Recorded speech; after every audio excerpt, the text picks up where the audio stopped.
ഇന്ത്യയുടെ air to air മിസൈലാണ് അസ്ത്ര. അതിൻ്റെ ശേഷി ഇപ്പം കൂടുതൽ രീതിയിൽ അപ്ഗ്രേഡ് ചെയ്യപ്പെട്ടിരിക്കുകയാണ്. എന്താണ് ഇതിന് പിന്നിലുള്ള കാരണം?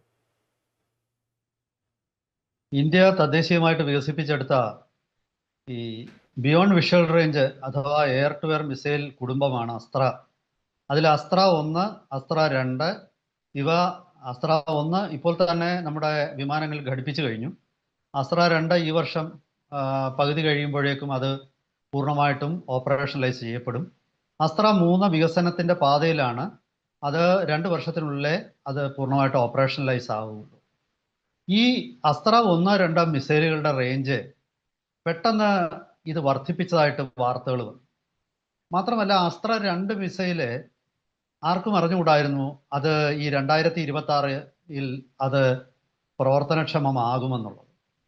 പക്ഷെ പെട്ടെന്ന് ഒരു ദിവസം വ്യോമസേന പറയുന്നു അതിൻ്റെ പിന്നെ ഈ മാനുഫാക്ചററുടെ, അതായത് DRDOയുടെ ട്രയലുകളൊക്കെ പൂർത്തിയായി, ഇനിയിപ്പോൾ അത് യൂസർ ട്രയൽ നടക്കുകയാണെന്ന് പറയുന്നു.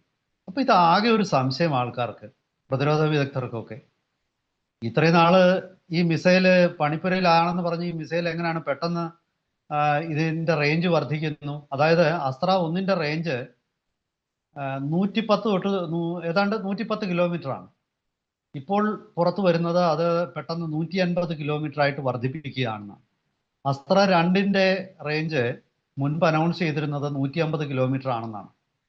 പക്ഷെ ഇപ്പോൾ DRDO പുറത്തു വിട്ടിരിക്കുന്നത് അതിൻ്റെ റേഞ്ച് 240 കിലോമീറ്റർ ആയിരിക്കും എന്നുള്ളതാണ്. അത് പെട്ടെന്ന് പലരെയും അത്ഭുതപ്പെടുത്തുന്നുണ്ട്. എങ്ങനെയാണ് ഇത് ഇന്ത്യ സാധിച്ചെടുത്തത്?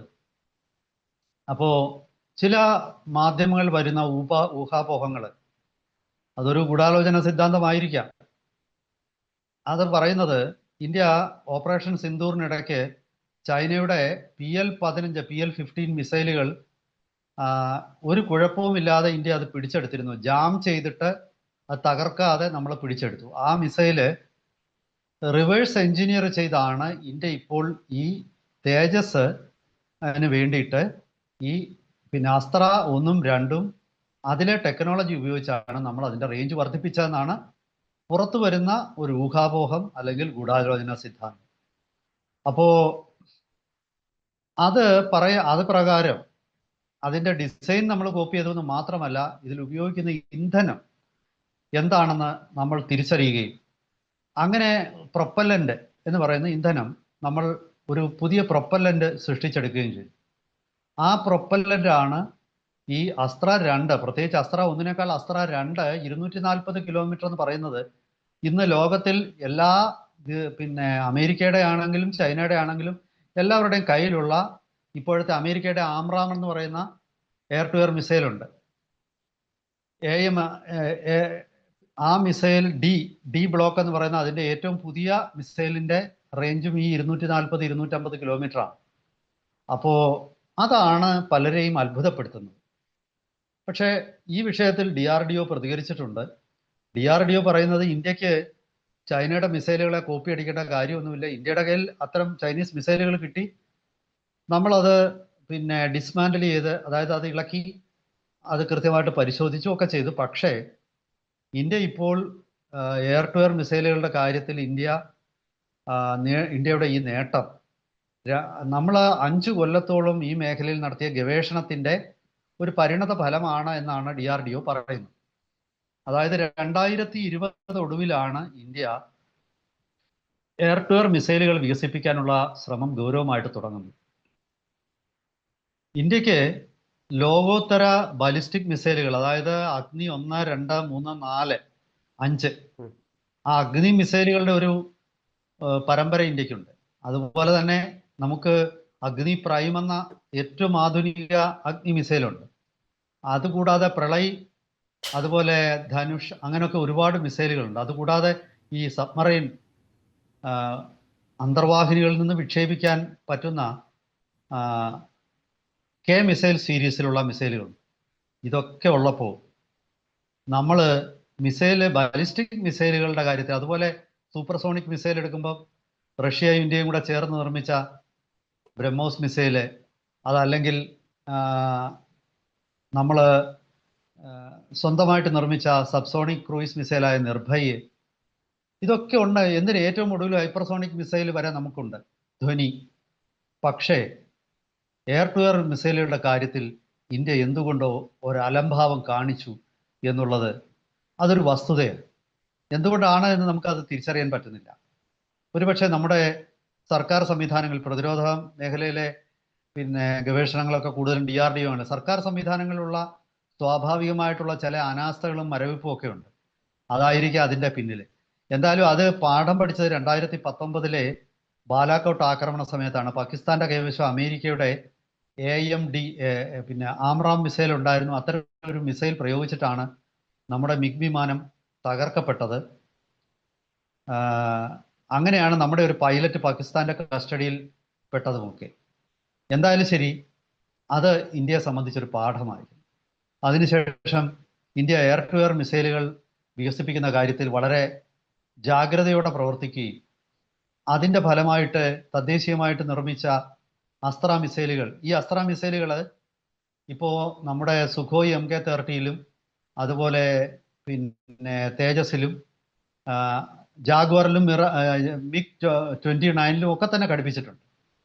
യഥാർത്ഥത്തിൽ ഈ 2020 വരെ പാകിസ്ഥാന്റെ കയ്യിൽ 110 കിലോമീറ്റർ റേഞ്ചുള്ള ആംറാം മിസൈൽ ഉണ്ടായിരുന്ന സ്ഥാനത്ത് നമ്മുടെ കൈവശം ഉണ്ടായിരുന്ന റഷ്യൻ നിർമ്മിത R-77 മിസൈലാണ്.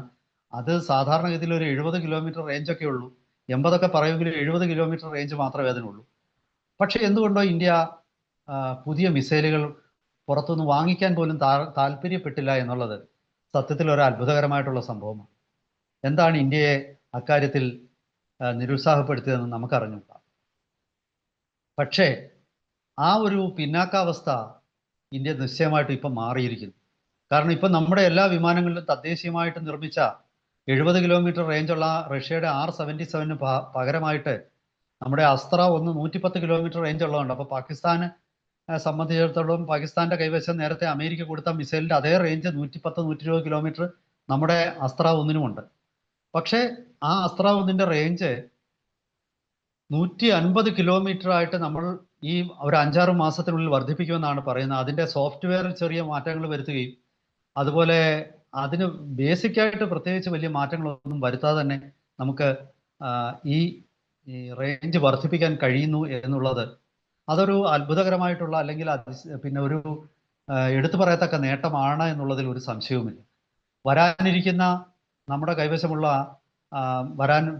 ഇപ്പോൾ പരീക്ഷണങ്ങളെല്ലാം പൂർത്തിയാക്കിയ അസ്ത്ര 2 250 കിലോമീറ്റർ എന്ന് പറയുമ്പോൾ 240-250 കിലോമീറ്റർ എന്ന് പറയുമ്പോൾ ചൈനയുടെ PL-15 ഇന്ന് പാകിസ്ഥാന്റെ കൈവശമുള്ളതിന് 200 കിലോമീറ്റർ മാത്രമാണ് റേഞ്ച്. അതിലും മെച്ചപ്പെട്ട ഒരു മിസൈലാണ്. ചൈന എക്സ്പോർട്ട് ചെയ്യാതെ ചൈനയുടെ കൈവശം മാത്രം വെച്ചിരിക്കുന്ന PL-15 വെർഷന് മാത്രമേ ഈ റേഞ്ച് ഉള്ളൂ. ഇനി അഥവാ അത് പാകിസ്ഥാന് കൊടുത്താലും സമാന റേഞ്ചുള്ള മിസൈൽ നമ്മുടെ കൈവശം ഇപ്പോഴുണ്ട്.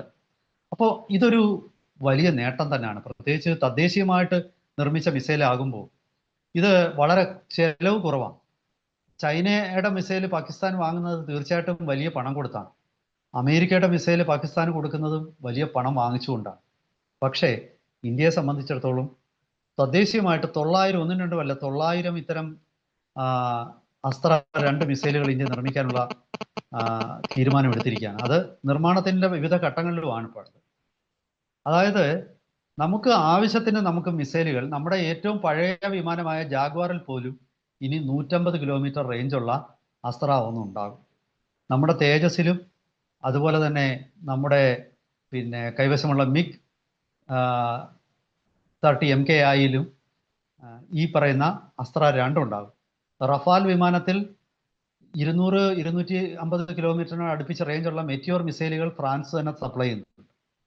ഇത് കൂടാതെ റഷ്യയുടെ കൈവശമുള്ള ഏറ്റവും അത്യന്താധുനികമായിട്ട് റഷ്യ വികസിപ്പിച്ചെടുത്ത ഇപ്പോൾ മാസങ്ങൾ മാത്രമേ ആയിട്ടുള്ളൂ അത് റഷ്യൻ വ്യോമസേനയുടെ ഭാഗമായിട്ട് R-37 എന്ന ദീർഘദൂര എയർ ടു എയർ മിസൈൽ, അതിന് ഏതാണ്ട് 400 കിലോമീറ്റർ വരെ റേഞ്ച് ഉണ്ടാകുമെന്നാണ് പറയപ്പെടുന്നത്. 350 കിലോമീറ്ററിന് മുകളിൽ റേഞ്ച് വരുന്ന ആ മിസൈൽ നമ്മൾ സ്വന്തമാക്കുകയാണ്. ചുരുക്കി പറഞ്ഞാൽ ദക്ഷിണേഷ്യയിൽ വ്യോമ യുദ്ധത്തിൽ ആധിപത്യം സ്ഥാപിക്കാനുള്ള എല്ലാത്തരം എയർ ടു എയർ മിസൈലുകളും നമ്മൾ കൈവശപ്പെടുത്തിയിരിക്കുന്നു.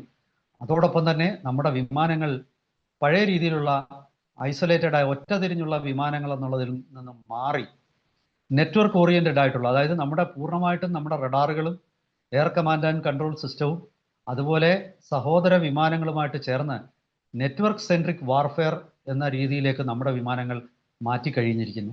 ഇന്ത്യയുടെ ഇലക്ട്രോണിക് വാർഫെയർ സ്യൂട്ട്, അതുപോലെ തന്നെ നമ്മുടെ ഉത്തം എന്ന് പറയുന്ന active electronically scanned array AESA radar, അതുപോലെ തന്നെ നമ്മുടെ ഇപ്പോൾ നിർമ്മാണത്തിലിരിക്കുന്ന റഡാറുകൾ, ഇതൊക്കെ കൂടെ തന്നെ നമ്മൾ ഏതാണ്ട് അമേരിക്കയുടെയും ചൈനയുടെയും തുല്യമായ രീതിയിലേക്ക് ഒരു നെറ്റ്വർക്ക് സെൻട്രിക് വാർഫെയറിലേക്ക് ഇന്ത്യ നീങ്ങിക്കൊണ്ടിരിക്കുകയാണ്. അതായത് നമ്മുടെ മാറുന്ന ഒരു എയർ വാർഫെയർ ഡോക്ട്രിനെയാണ് ഇത് സൂചിപ്പിക്കുന്നത്. നമ്മുടെ സിദ്ധാന്തം മാറിക്കഴിഞ്ഞു. ആധുനികമായ യുദ്ധതന്ത്രങ്ങളിലേക്ക് നമ്മൾ എത്തിക്കഴിഞ്ഞിരിക്കുന്നു. വരും ദിവസങ്ങളിൽ നമ്മൾ ഈ Su-57 നിർമ്മിക്കുമ്പോൾ അതിനോടൊപ്പം ഡ്രോണുകളും കാണും. ആദ്യം ഡ്രോൺ മുന്നോട്ട് പോയിട്ടാണ് ആക്രമണം നടത്തുന്നത്, അതിനുശേഷമാണ് യഥാർത്ഥത്തിൽ വിമാനം ആക്രമിക്കാൻ പോകുന്നത്. എന്തായാലും വരും ദിവസങ്ങളിൽ നമ്മൾ ഈ വിഷയത്തിൽ ഉണ്ടാകാൻ പോകുന്ന കൂടുതൽ മുന്നേറ്റങ്ങൾ നമുക്ക് ചർച്ചയ്ക്ക് വിധേയമാക്കാം. അതുവരേക്കും എല്ലാവർക്കും നമസ്കാരം.